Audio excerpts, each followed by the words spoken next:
Better health is about being free to do what matters most to you, whether that's running your first 10K, dancing at your child's wedding, or just living with more energy. A body spec DEXA scan is the key to understanding your body like never before. For just $39.95, get a comprehensive whole body health snapshot that guides you on your journey to better health. It's time to take control and make lasting change. Start your journey today at bodyspec.com. That's BODYSPEC.com.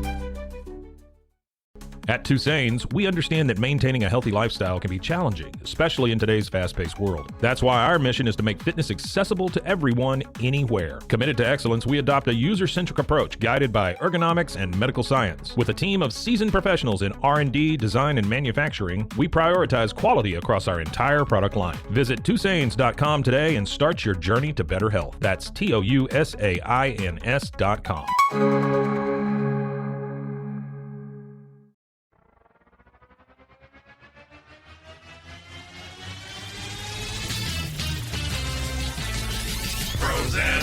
Frozen heroes. Gonna tell you about frozen heroes.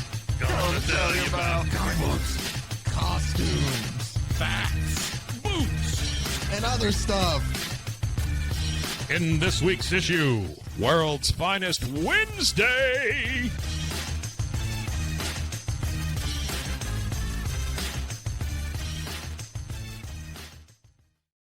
Welcome into Bros, Foes, and Heroes. I'm Zach, joined as always by the masterful one himself, Mr. Mike.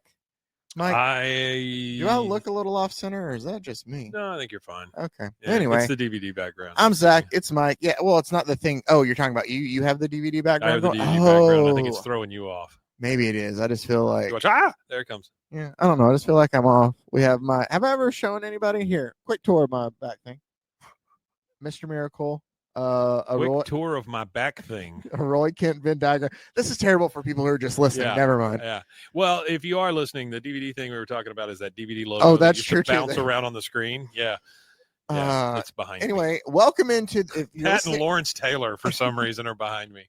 Oh man, if you were listening via audio, you are very confused right now. But that is a terrible way to start the show. Thank you guys for listening. This is Bros, Foes, and Heroes. I'm Zach, joined by Mike, where each week I, Zach, either break down a comic book character or story and present it to Mike, who knows a decent amount. He knows enough to be dangerous about comic books, but and then we just talk and react and have fun. And really, sometimes it devolves into conversations that just have to do with what we talked about. You know, not really insightful, but it's fun to sit around and be a part of it. I like to think. Look, I'm drinking brown. Yeah, non-sponsor specific cola. Brown. Brown. I made a decision last week. Yeah. And this is our world's That's a good finest life if you only have to make one decision a week. Here's the thing. This is a World's Finest Wednesday, which is usually a shorter one, and we don't get into all this banner. So I'll make this really quick. But I was just going to say, shut up. No, I'm talking to myself actually on this one for once. But we had cops come out on Monday. Yeah. And I made the decision of it was copyright struck. Okay. Because of the cartoon. Because of the cartoon intro we played in it. Yeah. But I thought about it and I was like, you know what? I think that it's kind of integral to it, and so I just left it. I could have chopped it out. You know what I'm more impressed impressed with is the fact that somebody is still defending the copyright of that thing. Yeah, I love how I should probably, when we do this, I always forget to, but I'll do it now there, because we actually, when we look at each other at first when it's set up, there we go. Now we can actually, looking at each other. Yeah. If not, we're looking away from each other. Yeah, it's weird. It's like that guy you knew in high school and you didn't know where to look on his forehead as he was talking to you. On his forehead? Well, that's the way I always, like if you got one eye going one way and one eye going the other way, I always look you right straight in the forehead because I don't know where to look. Okay.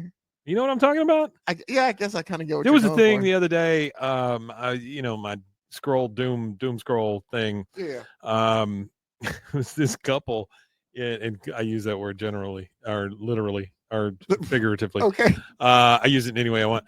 They had gotten in trouble, and I'm not making light of the fact that they were hurting their kids or whatever. But then I got down to the picture of them, and oh boy, that guy could see around a corner. That was it was a little rough. All right, this is why we usually don't do banner. We just Yep, get right to the story. Wednesdays. We have a very ridiculous and yet just fun story today for our World's Finest Wednesday. What did you tell me about this when we first started? What did you tell me about this before we started recording? I told you this might be. I think I said worst. Yeah, I think you said silliest or worst or something like that. But I'll just say I think that this might be the worst Superman story I've ever read. But it's not like, I don't mean worse like that. It's one of those of where. Here, I'm going to say this right before we get into it, because I know some people might be like, yeah, but it was written for kids. I get that. Sure. Like, I'm not knocking this at all, because today's story is actually written by Jerry Siegel, who is part of the group that if I know the name Superman. Jerry Siegel, it's him and Joe Shuster who created Superman. Yeah. So, who's obviously written and added so much to the character. I'm not mocking the writer. Like, there's things like we all do stupid stuff. You can just go back. Mike and I, granted, I don't think it's stupid. Some people might think it is, but I helped write adult puppet show. I almost said adult themed, but it wasn't. It was an adult puppet show with Mike, right? It was. Some perfect. people find that weird and might be like, "Dude, can you believe this exists?" I think it's hilarious. I'm saying everybody gets to be creative. They get to do what they want to. This story. We're going to laugh. We're going to have fun with it. You want to know my stupid decision from that? From the puppet show? Yeah. We didn't film it. It's really frustrating. Well, no. Yeah. I think we thought we were going to be punk rock at one point in time, and like somebody was going to film from. We did. We thought, clips of this will get out. Yeah, we thought the ridiculousness of it. Something. And then we got into it, and we were like, teenagers. Yeah. And then And they're like, we should have filmed it. It was for what it was. I think it was pretty funny. I will tell you this. It is one of the finer experiences I had in making weird content. Hard ass croutons. It was Hard Ass Croutons was the commercial. If you guys want to see that, I have that. That's for sale for only $5.99. No, it's if anybody wants to see that, let us know.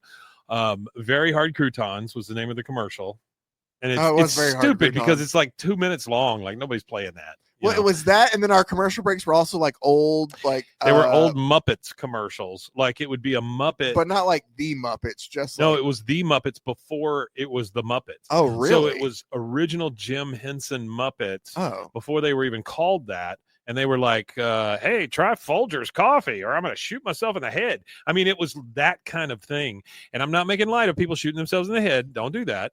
But one of the commercials was like, hey, how you like this? It was almost like a Hawaiian Punch commercial, but with a gun. I'm realizing that I don't think I've ever seen a Hawaiian Punch commercial when you say that. What do you mean? The one where it's like, I've seen the guy. Nice Hawaiian Punch? No, I don't think would you like a nice Hawaiian Punch? And then the guy would go, yeah. And he'd go, bam. And he'd just punch him in the face. I do not remember that at all. Wow. I mean, I've had Hawaiian Punch. I drank it as a kid. Wow. Now you kind of sound like Owen Wilson. Today. That's my Owen Wilson. Wow. Before we, I think the reason I switch is because when I look like I'm reading, that's what I'll do. I'll just go back and forth. By the way, the puppet show, if you ever want a good ending to a show, give away all the buckets you own. We had a whole bunch. We had a whole bunch of Home Depot buckets. Yep, we did. And so at the end of this show, we said, and as a special surprise, everyone gets a bucket, and they all took a bucket with them. We have pictures of people going to IHOP afterwards and sitting next to their bucket eating pancakes. That's what we have pictures of. We don't have anything from the puppet show itself. We don't have anything from the puppet show. No, it was great though. With buckets, and it was fun. I would love to do it. All right, so I told you today's story is from Superman's girlfriend Lois Lane. Issue number 20. It's so reductive a title. It is. Superman's girlfriend. And I thought girlfriend was one word. Oh, you're right. They do space it out. Yeah. I was trying to see while we were talking about it. I should have looked this up before. This series ran from 1958 to 1974. Wow. 139 issues is what I wanted to see, was how many issues of Superman's girlfriend Lois Lane. So, and they're filled with stories like this, Mike. So believe me, for World's Finest Wednesday, we will come back here. But after I get done with this, we might do a regular episode sometime this year, just covering these, because you'll see. Hear me now and believe me later. So the cover story that we have is about, what is the name of that one? It's called Lois Lane's Super Daughter. That's not the story we're covering today. We're not covering the cover issue. I was just showing you the cover. I'm so happy you married Lois Lane and adopted me. Now we can go out and perform super feats together. I'm how gonna she use speaks. it. Yeah. No. Superman and Supergirl are so excited. They're practically forgotten about me, but I don't mind. I love them both. Yep. There you go. That's our cover. That's what Lois Lane says. Our story that we're about to get into. I'll go ahead and give the credits before I get into it. Superman's Flight from Lois Lane is the name of the story. The writer was Jerry Siegel, as I talked about. Penciler and inker were both Kurt Schaffenberger for this issue or this story. And then the editor at the time, another Mort Weisinger, who we have talked about. This almost feels like an Elseworld type tale, you know? That's the thing is these are, when you think about, because obviously.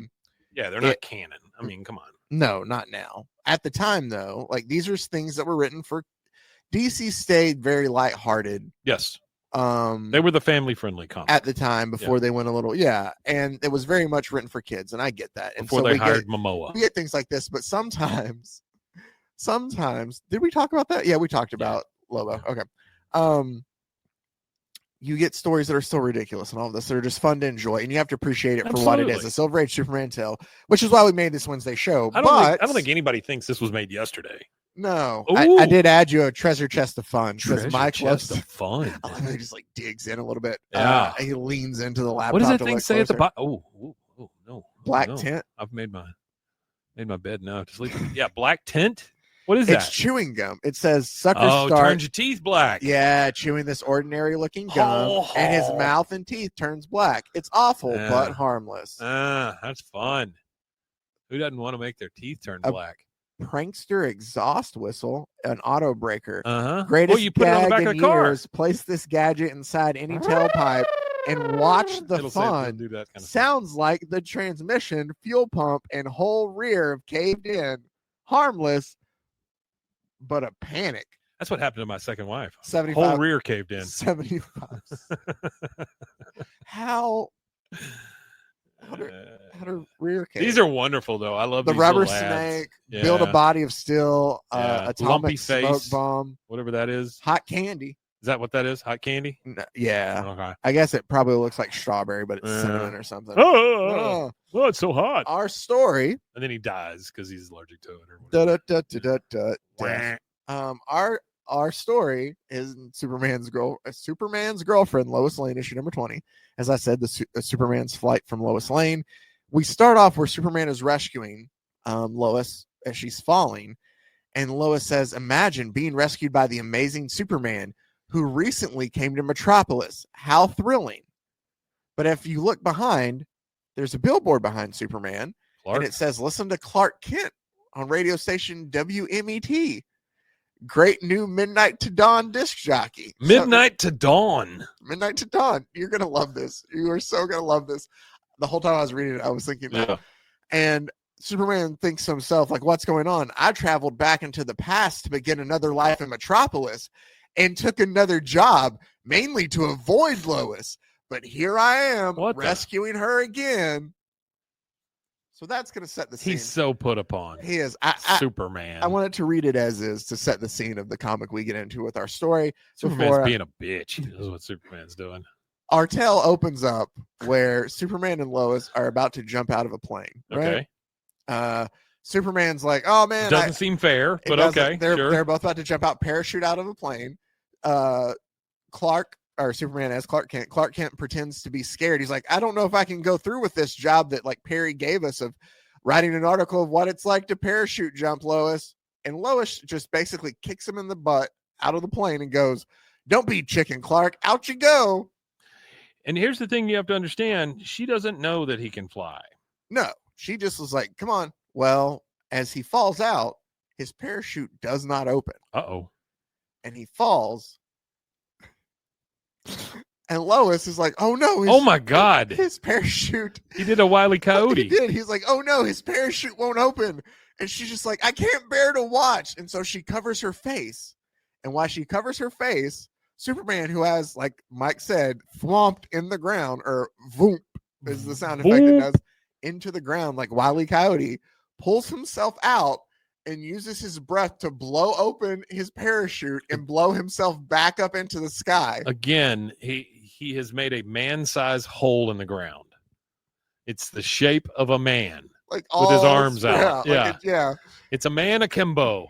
It was hit the terra firma and gone straight through. And so he opens up his parachute and blows it back up in the air. So when Lois peaks again, she's like, "Oh, his parachute opened at last. Oh, thank goodness! Thank God, no manslaughter for me." But he goes, once again, Lois has nearly discovered my real identity as Superman. I'll have to sneak back later and fill in that hole my fall made so no one gets suspicious. She's an idiot if she doesn't see that man-shaped hole. She doesn't. Yeah. She doesn't see it. She covers her face. Is like, oh, he must have, I have to be quick and get some leaves. Because Superman decided to, somehow blow himself back up in the air. He did. Yeah. He did in this case. I also love the idea of I'm assuming he doesn't change into a Superman garb, but maybe he does it pretty quick. Obviously, you wouldn't see it. Sure. But in my mind, he's dressed like he just leaves the Daily Planet in his suit, and he just has a shovel, and he's just over there just filling in the hole instead of using his Superman powers to do it. Anyway, so back at the planet, blow some dirt in it. Yeah, he could. He'd be able to do it really quick. Remember Supergirl when she dug all those graves? It took her no time. He'd be able to fill it pretty quickly. Yeah. But it says after they returned to the Daily Planet that Lois is just if Clark was Superman, he could have done something to that parachute while my eyes were closed. That's what she's thinking to herself. Fair thought. Superman's just you know what? I'm covering up these clues for Lois to figure out my identity, for her not to be able to figure out my identity. Yeah. It's a real nuisance. I have to do something about it. So he goes into an alley and he switches into a Superman costume. What do you think he does, Mike? Tosses one off right there. Right there in front of the hobos and all. Is that what happens? But he does it real fast so nobody can see it. No. Oh, Speaking of a man-shaped hole. That's Homelander. Oh, by all means. Anyway. No. His idea of how he's going to correct all this is an incredible burst of super speed sends the Man of Steel crashing through the time barrier. Back in the past is where he decides to go, and he decides, you know what I'm going to do to fix this? I'm never going to work at the Daily Planet, and then I don't have to worry about Lois. What? Oh, my God. So Superman's bright idea, again, is he's like, I'm not going to work there. I don't have to worry about Lois. Here's my issue with this and Superman 1 with the guy who fell off a horse. Christopher Reeves. Yeah. If Superman can go back in time, or can twist the effing planet around so that things go back to the way they are, why don't you just do that all the time? Fair enough. Dumbass, just go back in time. This is the second Superman time travel story we've dealt with. Yeah. Remember when they went back in time and he made everybody think Batman was a witch? Oh yeah. That was which sounds ridiculous to say, but that was a great one too. Well, and they tried to put him in the stockades and all that stuff. Yeah. That was the punishment that they had for him. Oh man. All right. They had at the time.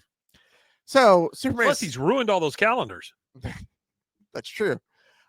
Superman cannot help himself. Decides to walk by the Daily Planet. He's like, I remember applying for a job there. Let me just look in and see what's going on.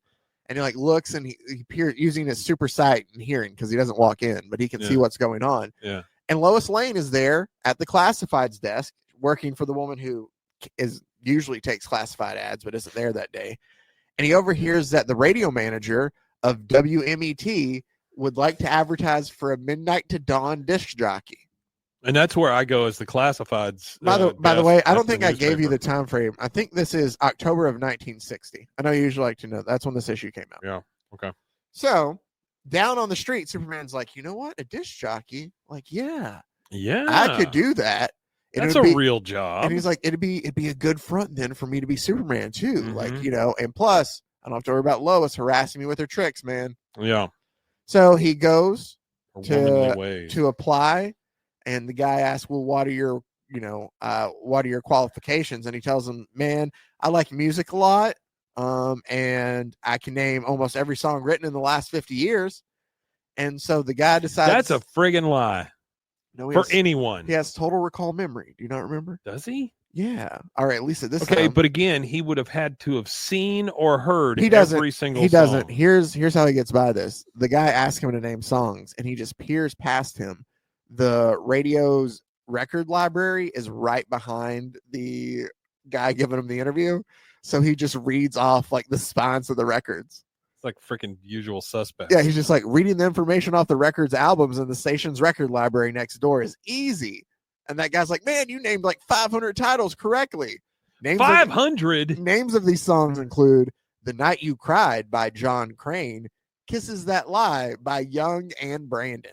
Both of them together. Young and Brandon. Young and Brandon. Love them on Laugh In. Then we're met and introduced to, there was a reason I was looking up other people in Clark Kent's life name that begin with LL. Lois Lane, Lana Lang. I forgot the John Byrne one we just looked up.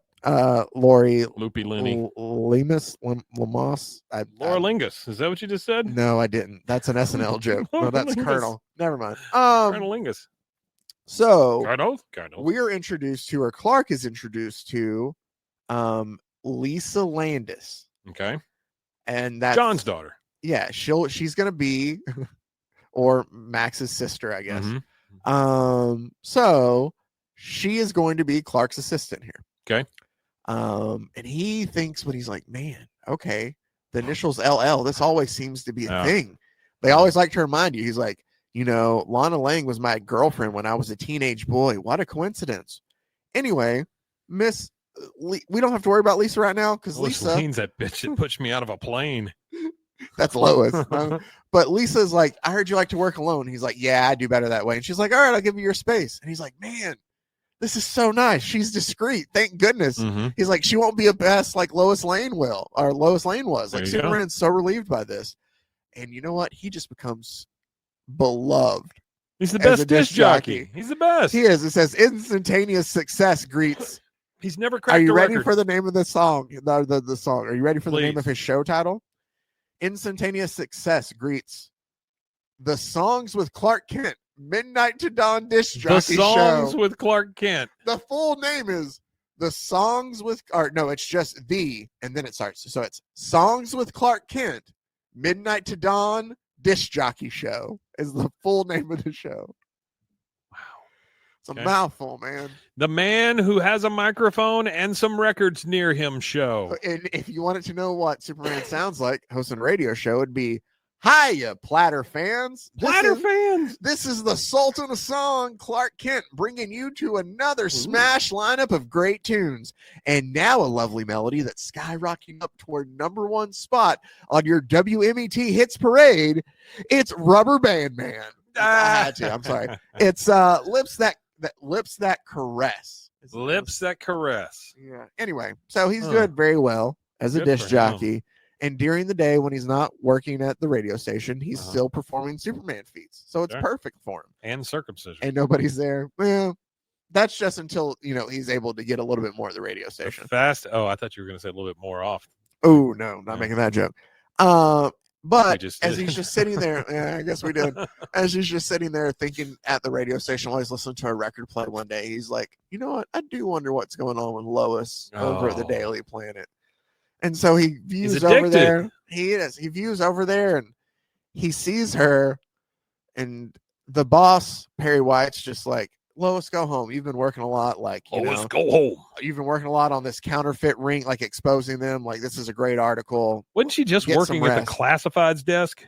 She was filling in for the person who did classifieds. So as a reporter who's going to cover things like he just mentioned, she also had to fill in for classifieds. She also has to fill in for classifieds. Well, it's a woman from in the 60s. Jobs that you and I have had, I can see well, also that too.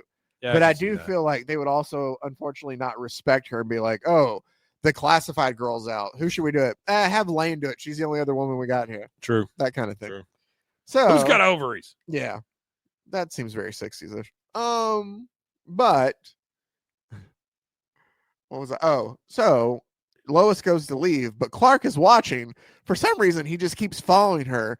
I'm assuming still sitting in his same chair, and he can just see far away because he notices her walking away, and this car that's trying to hunt her down and drive, like run her over. But I don't know how he does that from the same spot. Like logistically, if him just standing in one place and being like, he just watches her, leaves the daily. Like, does he? I guess he like focuses enough, and he can like focus. You have to ask. Stuff, you can't afford it. That's true, but he decides he's got to go save Lois. You want to know what he uses to help make sure that his cover stays up while he goes saves Lois? Swiftly, Clark changes into a Superman costume. And then, no one watching, I'm prepared for just an emergency. I'll take this Clark Kent dummy from the secret panel I constructed and place it before the microphone. He pulls a dummy out of a secret compartment in the... Here's what I want to know. How did he build the secret compartment in the radio station that I'm assuming everybody uses and nobody else has come across? Also, when did he have time to build it? Also, how is that mannequin going to do his job? Well, here's what happens. So Superman goes and saves Lois from the counterfeit ring trying to run her over. Mm-hmm. But we also get a flashback between them all dancing there, like while they're listening to outside the radio or the room where Clark is supposed to be. Yeah. Everybody at the radio station is just dancing, having a good time. And one of the guys, or I don't know, I guess they're not. Olsen. It looks, here's, I misinterpreted. Nobody's dancing or having a good time. One of the guys just walked by, and the way he's pointing and winking makes it look like he's dancing to me, but he's not. Hashtag no dancing, my bad. But he's like, as he walks by the window, he's like, look at Kent napping in there while the record spins. And Lisa Landis goes, and why not? He's smart to conserve his strength whenever he has the chance to. Yeah, muscles. So she's sticking up for him. And apparently it just looks like with the dummy that Clark's just sticking up. What happens next then? But again, how does a dummy change records? How does it, I mean, think of it. This was a very analog job at that time, right? The thing can't speak. I mean, I at least thought you would tell me he's going to like pull a Ferris Bueller, and have a tape recorder or something in there. No, not at all. Oh, not at all. So you'll have to excuse me from the coughing. I'm so sorry. So we then get kind of like a montage of, since Lois keeps writing all these expose articles, things keep happening to her. Yeah. She falls out of the window trying to photograph the parade, and Superman's like, all right, accident prone kind of, aren't you? She goes bowling, and he swoops in to catch the bowling ball, and she's like, hey, why? And he's like, come outside, I'll show you. And he throws the bowling ball into the sky, and it explodes. And he's like, I heard a ticking time bomb inside there. Like, boy, your articles are evidently annoying some pretty tough characters, Lois. That's how the mob killed people back in the 60s, exploding bowling balls. And then you don't even want to know what they did with those shoes. Lois is like, oh, you saved my life again. I'm grateful. But why do you keep helping me? But of course, like any woman in characters at the time, or in comics at the time, they can never pass the Bechdel test, because she immediately is like, well, I guess it's two women who have to talk. Never mind. That's not even, I can't pass the Bechdel test. But she does sit there and think, and she's like, is he falling in love with me? Like, of course, it just has to be like, he's saving me. Because yeah. That's what it's got to be about. It's all about the man's That is the weirdest picture of Superman's face I've ever seen, though. Yeah. He doesn't look right. No.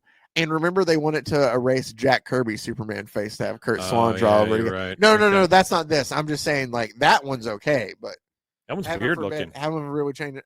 It's not awful. Like, it's just I'm not saying it's awful. It's a little plasticky like in a Superman. way. It's a little plasticky in a way. I will say the women's faces in this are nice. Like just like Archie. Yeah. So Superman swooshes back in to take over for the dummy that just. And here's the thing: is the dummy doesn't sit up. Asleep. That's it. The dummy looks like it's asleep all the time. So if anything, anybody walks by, they're just like, "There's Clark Kent sleeping on the job again." Clark's a dick. Look at him. He just spins records and sleeps, man. Wow. But look at all the fan mail that comes in. Well, it is midnight to dawn, whatever time that is. Do you think there's actually a time that, like, or do you think he just signs off at random times every day? Hey, everybody, we've reached dawn again. Gotta go. I know it was 4:23 yesterday morning. It's 5:17 this morning. Like, it's just, keep your feet on the ground and keep reaching for the dawn. Oh man. But he makes a whoosh noise, like, Superman would coming through the window. Yeah. And it attracts the attention of Lisa Landis, who's like, sure, that whoosh sounds like it would be if Superman were streaking through. And so she goes in, and as she walks into the room to see, is Superman there? She hears the whoosh play again. And then Clark, in his FM radio DJ voice, goes, you have just heard a rare platter from the record library of the sound of Superboy and Superflight. It was recorded years ago. What? And because of the whoosh sound? She walks in and she goes, oh. And for a moment, I thought I discovered that Clark was going to be the Superman. He's playing sound effect records? So she goes to leave, and Clark goes, Close call. My super hearing overheard thank Lisa's God. remark in the other office, and I swiftly put on the sound effect record Had once to again. get it. He goes, I quickly did. He goes, once again, it paid off to have a trick up my sleeve to be used in case of emergency. So he has that Superboy record just nearby. The sound you just heard is a cow.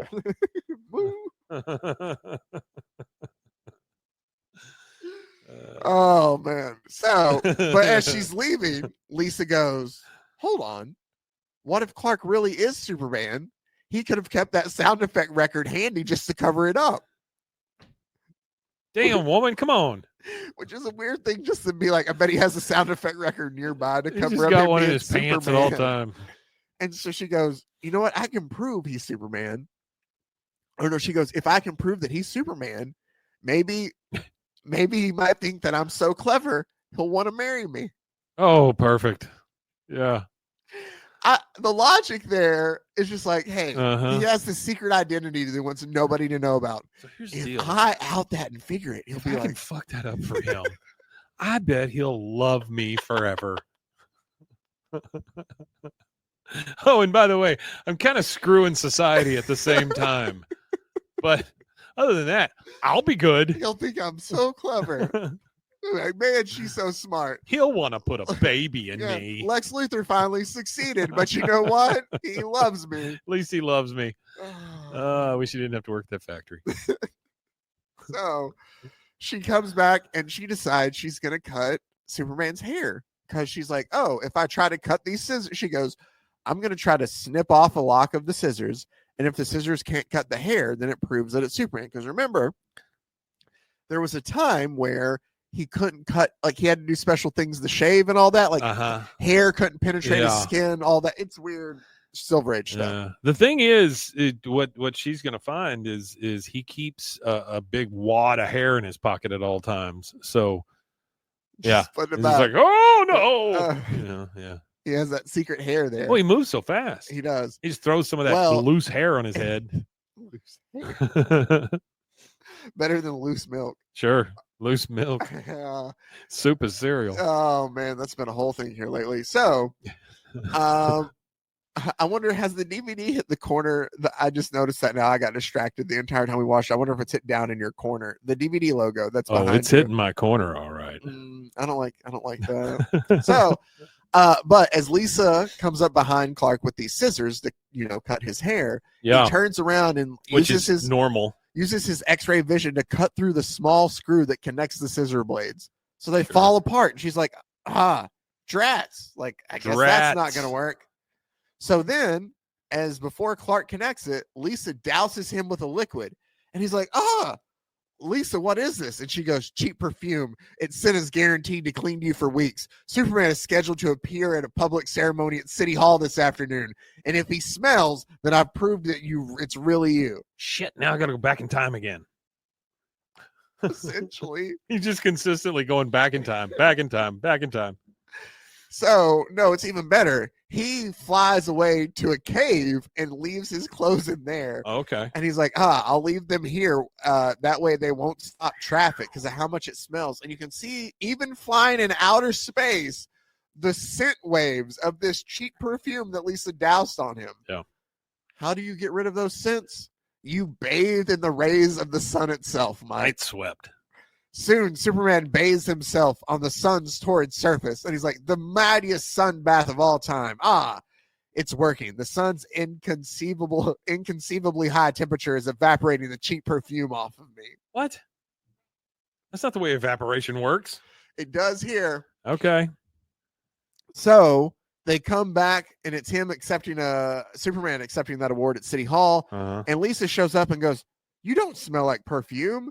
And the mayor goes, of course not, young lady. He's Superman, not a bouquet of flowers. Womp, womp. She runs off crying, and she's like, I thought it was flowers. Yeah, it goes, that evening, Clark donned his scented outer garments again and returns to the radio station.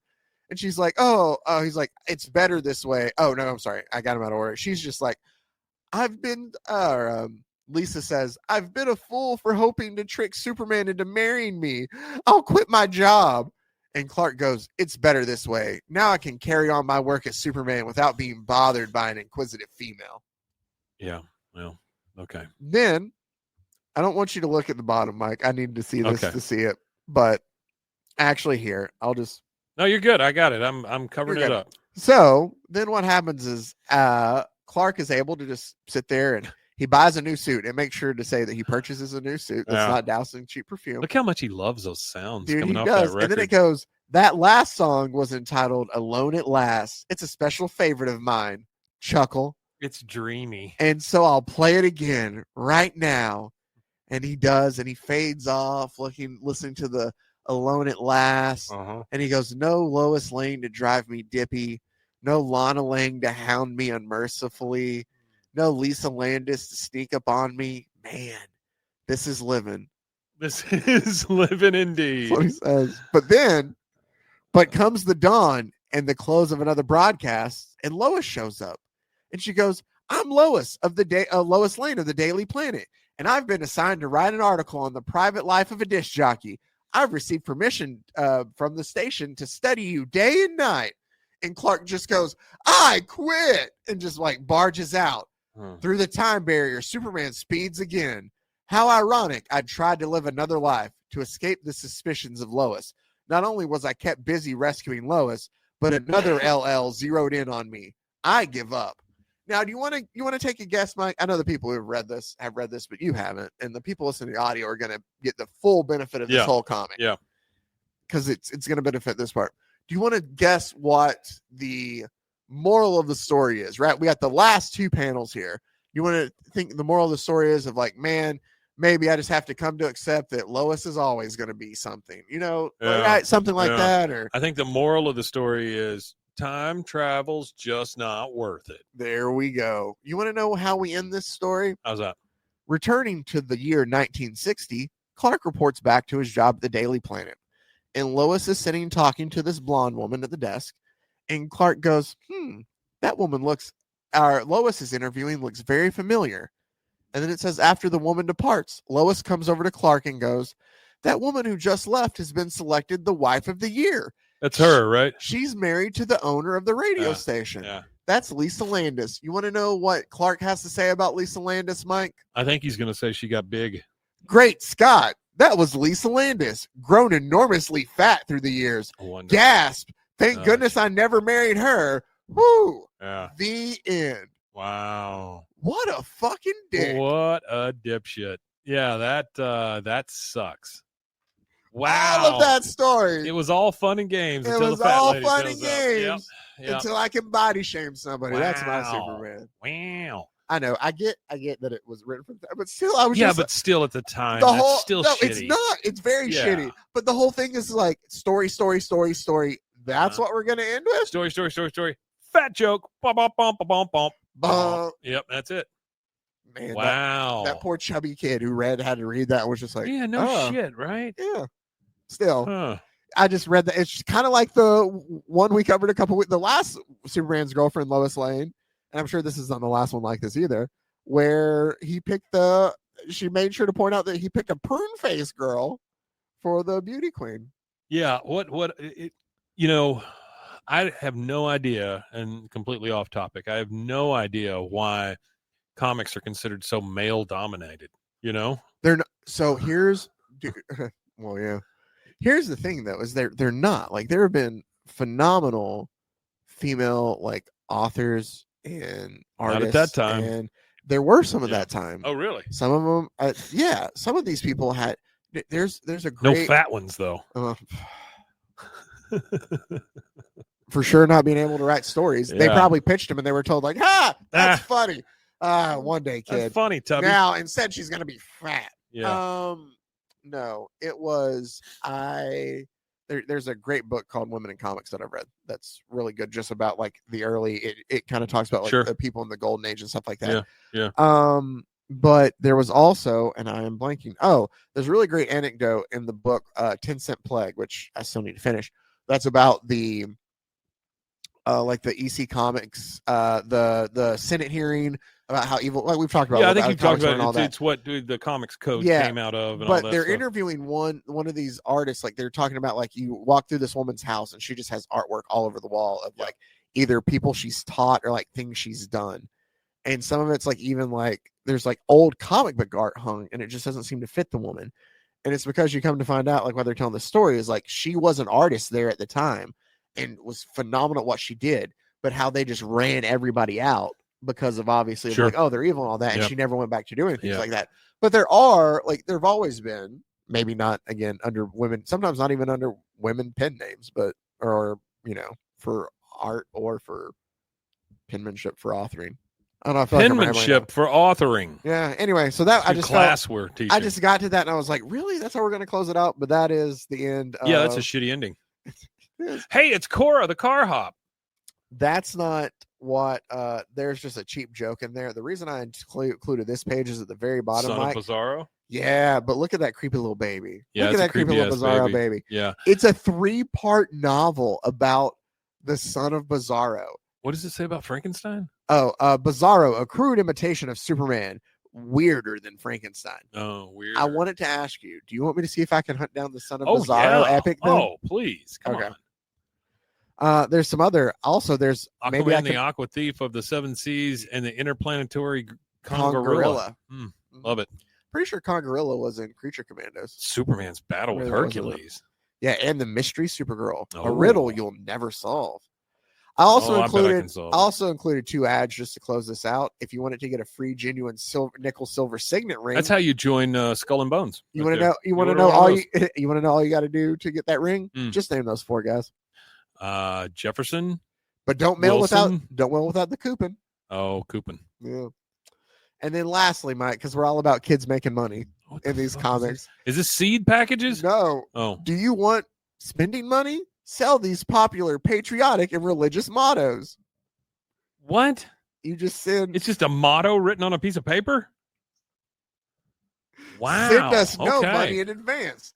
Just write and ask us to send you 40 of these beautiful glittering mottos. Stephen's credit sales. Which the public likes so well. Sell them easily and quickly to your friends and neighbors for only 35 cents each. At the end of 14 days, send back, if you wish, all mottos you have not sold, and send us only 25 cents for each you have sold. You keep all the rest of the whole money. dime. You make a dime off of it. If you sell 25, you keep $2.50. If you sell 30, you know, and so on and so forth. Yeah. Remember, 30, no money is needed in advance. You take no risk. You can return all of the mottos you do not it's sell. Pieces of paper. What if you lose it? I want to know how big they are. That size. Well, what I'm thinking is they're a quarter page. But it says... because you can make 4 per piece of paper, right? But you sell something that just says, God bless our home. Is that a motto? Well, you take that and you slap it on the dog's ass and have him walk around the house but or whatever. Is that a motto? I don't know. What's your definition of a motto? I don't know what a motto is. That's how we're going to close out the show, is defining motto. Thank you guys, as always, for listening to us as I look at this definition. We always appreciate a lot of great comments. Some great ones on cops this week, including some information I did not know about Vibe being an actual DC superhero. I think Stephen Smith hit us up with that, so thank you for that. Vibrate. But motto, here we go. A short sentence or phrase chosen as encapsulating the beliefs or ideals guiding an individual, family, or institution. There you go. Bless our home. The school motto, serve and obey. So bless our home, or God bless our home is a motto. Okay, fine. Yeah. Well, the more you know now. Shooting Can star. I see your papers? That's another one. That's not a motto, I don't think. Anyway, thank you guys for listening. We appreciate it so much. Make sure to check out the Rogue Media Network and all the other Rogue Media Network family of podcasts. RogueMediaNetwork.com. And until next time, I didn't realize that was weird. I had a little collar thing and it made me look weird. I shouldn't look at myself. Anyway, I don't know why I did that. Until next time, stay safe, everybody. Hey, golly con, everybody. Frozen heroes. Gonna tell you about frozen heroes. Gonna tell you about.